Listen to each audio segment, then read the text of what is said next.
మొన్న జరిగిన బస్సు ప్రమాదంలో 19 మంది ప్రాణాలు కోల్పోవడం, ప్రమాదం జరిగిన తర్వాత ఇంకా ఆ సంఘటన కూడా మర్చిపోలేని పరిస్థితి. ప్రపంచం మొత్తము, దేశం మొత్తం కూడా ఇంకా బాధలో ఉంటే ఎప్పుడులానే మరి సాక్షి న్యూస్ వాళ్ళు శవ రాజకీయాలు రాబందుల మాదిరే వాలి శవ రాజకీయాలు చేయడము మొదలు పెట్టారు. ఈ రోజు న్యూస్ పేపర్లో ఏమని వచ్చింది, ఎవరైతే బైక్ నడుపుతున్నారో వాళ్ళు బెల్ట్ షాపుల్లో కల్తీ మందుని తాగారు, అందువల్లే ప్రమాదం జరిగింది అని చెప్పి ఈరోజు సత్యమేవ జయతే అని క్యాప్షన్ పెట్టుకున్న సాక్షి అసత్యం మాటలు పలుకుతుంటే సిగ్గుపడాలి. ఏమన్నారండి, బెల్ట్ షాపులో పర్చేస్ చేశారు, అది మిడ్ నైట్ అంటే 12 దాటిన తర్వాత 2:30-3 గంటలకు మద్యము కల్తీ మద్యాన్ని కొన్నారు, అందుకే ఈ యాక్సిడెంట్ జరిగింది అని చెప్పి నిజాలు తెలుసుకొని ఒక సాక్షి న్యూస్ పేపర్ కానీ న్యూస్ ఛానల్ని కానీ ఒక మహిళ నడుపుతుంది. భారతమ్మా, నేను మీకు ఒకటే చెప్పేది, మీరు నిజంగా రాజకీయాల్లో ముందుకు రావాలి అని అనుకుంటే నిజం చూపియండి, కానీ అసత్యం చూపించొద్దండి.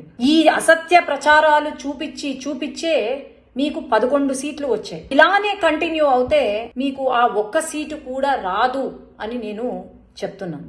ఎందుకంటే ఇన్వెస్టిగేషన్ రిపోర్ట్స్ లో తేలింది ఏంటి, వాళ్ళు ఎవరైతే ఉన్నారో బైక్ లో వచ్చిన పిల్లలు ఎవరైతే ఉన్నారో వాళ్ళు పర్చేస్ చేసింది, మందు కొనుగోలు చేసింది ఒక లైసెన్స్డ్ వైన్ షాప్ లో, పెద్ద టేకూరు దగ్గర రేణుకా ఎల్లమ్మ వైన్ షాప్ అని లైసెన్స్డ్ వైన్ షాప్. మీడియా మిత్రులకు ఈ వీడియో రిలీజ్ చేయాలి, ఎందుకంటే ఇక్కడ చాలా క్లియర్ గా పర్చేస్ చేసిన టైం ఏదైతే ఉందో అది ఫస్ట్ 2 సార్లు కొన్నారు. ఫస్ట్ టైం పర్చేస్ చేసింది 7 గంటలకు, ఆ తర్వాత పర్చేస్ చేసింది కొనింది 8:30కు. మీకు చాలా క్లారిటీగా ఒక లైసెన్స్డ్ వైన్ షాప్ లో కొన్నారు.